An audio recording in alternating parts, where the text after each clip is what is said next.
Jogetlah. Yang suka scroll-scroll TikTok pasti kenal dengan orang yang satu ini guys. Hobinya joget-joget khas ayam patuk. Siapa lagi kalau bukan Sabdor. Sabdor yang bernama asli Gunawan ini cukup terkenal di TikTok dengan aksi jogetnya ayam patuk dengan tagline beras habis live solusinya. Wadidaw.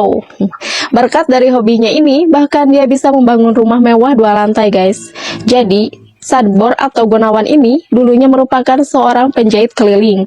Namun karena entah hal apa, dia akhirnya pulang kampung ke daerah Sukabumi, tepatnya di desa Bojongkembar, Kecamatan Cikembar, Kabupaten Sukabumi, Jawa Barat. Dia memutar otak bagaimana agar dia tidak sampai nganggur. Akhirnya dia mengenal platform bernama TikTok. Dia iseng-iseng berjoget ala ayam patuk gitu guys. 1-2 kali live streaming dan akhirnya sampai ketagihan. Karena seperti yang kita tahu, live TikTok itu banyak sekali yang ngasih gift ya, yang bisa kita uangkan. Setelah dia sadar bahwa dengan live berjoget seperti itu, bisa menghasilkan uang, akhirnya dia mengajaklah teman-teman sekampungnya. Bahkan ketua RT di kampung tersebut mengikuti jejaknya dalam mencari uang di TikTok. Seperti yang kita lihat di tempat ini ada puluhan orang yang lagi joget-joget di live streamingnya TikTok. Mereka hanya bermodalkan HP dan kuota internet. Mereka serempak membuat konten joget ayam patuk ala Sabdor dari berbagai kalangan, mulai dari ibu-ibu, bapak-bapak, kaula muda, bahkan ketua RT sekalipun juga tak ingin ketinggalan ikut serta di tengah rindangnya suasana desa keheningan kampung. Tempat ini pecah oleh gemuruh suara satu kampung yang sibuk membuat konten joget-joget. Warga kampung di sana bukan pula sekedar ikut-ikutan. Lebih dari itu, ada rupiah menjanjikan yang menanti setiap orangnya. Aboy misalnya, yang dulu berpenghasilan ratusan ribu saja sebagai sopir, kini bisa membawa pulang uang jutaan rupiah dalam 1 hari dengan total pendapatan sekali live streaming mencapai jutaan rupiah. Kadang sih sampai 1 juta lebih lah gitu ya, tapi dibagi 4 gitu kak ya. Kalau nggak dibagiin senja misalnya ada, kalau dijumlahin 50 lebih lah ada, iya lebih, kadang itu juga lah. Kalau pengharinya, kalau per hari paling 2 juta ya, 1,5 juta gitu ya, itu aja jujur. Kalau dari penghasilan dari supir paling sehari dapat 130-150 lah, itu aja iya. Ada 3 juta lah ya, palingan kayak gitu ya, minimal ya. Minimal 3 juta, paling gede itu berapa mas? Saya belum pernah lebih sih, belum pernah lebih selain 3 juta ya. Maka tak heran, tua muda, ibu-ibu, atau bapak-bapak hingga ketua RT sekalipun tak ingin ketinggalan. Setiap orang yang ditanya menyebut penghasilan mereka lumayan untuk menambah beli beras. Tapi ketika angkanya menyentuh jutaan dalam sehari, tentu tidak hanya beras saja yang bisa dibeli. Selain itu, banyak warga yang bisa mengangkat derajat keluarga mereka. Terlebih ketika live streaming di sana seperti tak kenal waktu, dibagi dalam berbagai shift, baik itu siang, malam, hingga dini hari. Maka tak heran penghasilan mereka benar-benar menggiurkan. Lalu, berapakah penghasilan Sabdor dari joget khasnya ini?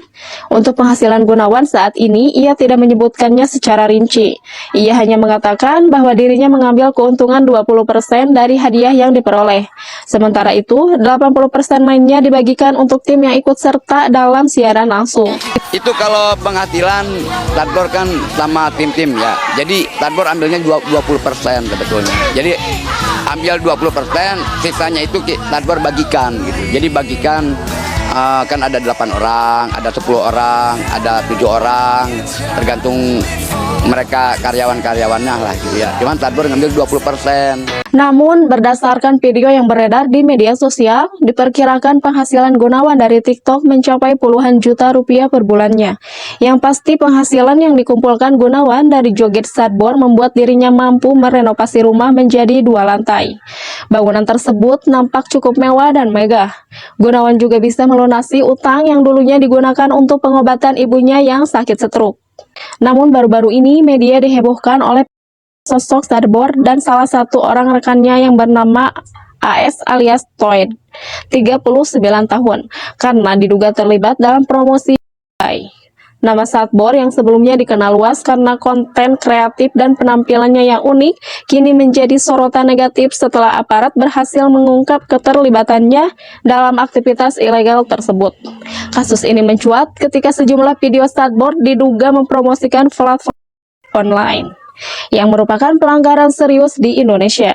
Polisi menangkap Sadboard dan Toed setelah menerima aduan masyarakat bahwa keduanya mempromosikan saat live TikTok. Kapolres Sukabumi AKBP Samian menyampaikan saat Sadboard melakukan live di TikTok, ia menerima gift dari akun vlog. Kemudian ada promosi website saat live streaming berlangsung. Akun kemudian merekam layar saat Sadboard dan kawan-kawan mempromosikan situs mereka. Lalu hasil rekam layar itu diunggah ulang di TikTok. AKBP Samian menjelaskan baik Sadboard dan Toed memiliki peran masing-masing dalam kasus promosi ini.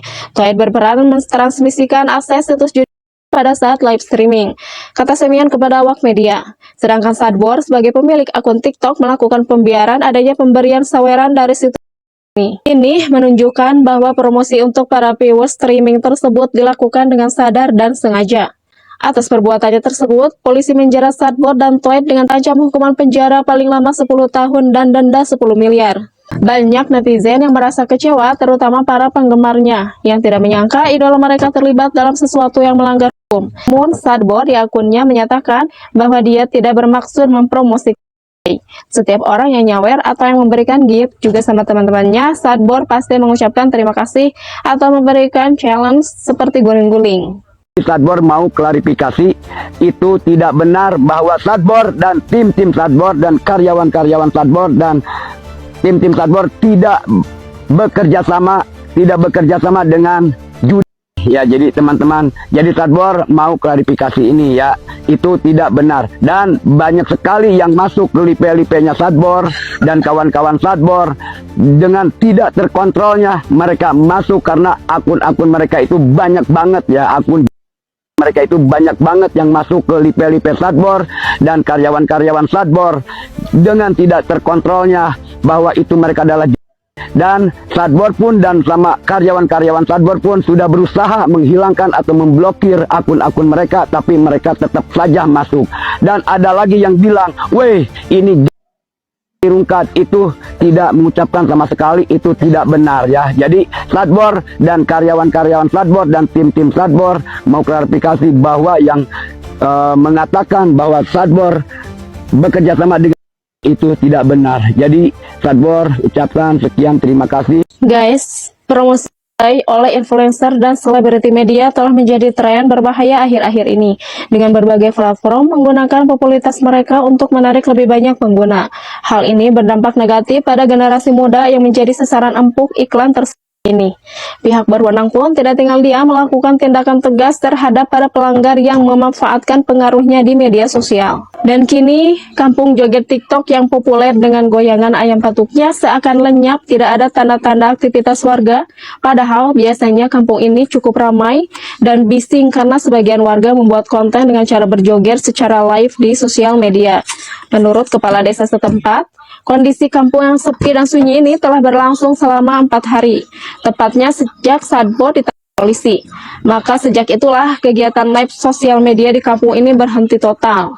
Padahal sosok Sadboard ini dikenal oleh masyarakat sekitar pun termasuk kades setempat merupakan sosok yang sederhana, baik hati dan selalu membantu aktivitas keagamaan di daerahnya.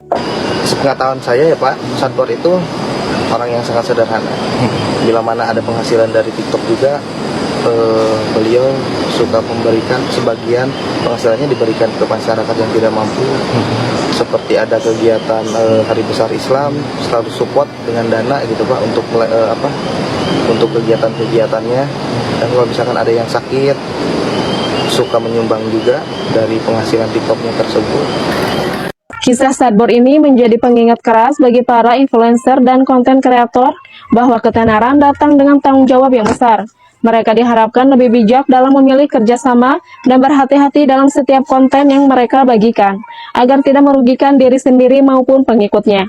Kasus ini juga mendorong masyarakat untuk lebih waspada terhadap pengaruh media sosial dan ajakan-ajakan yang berpotensi melanggar hukum.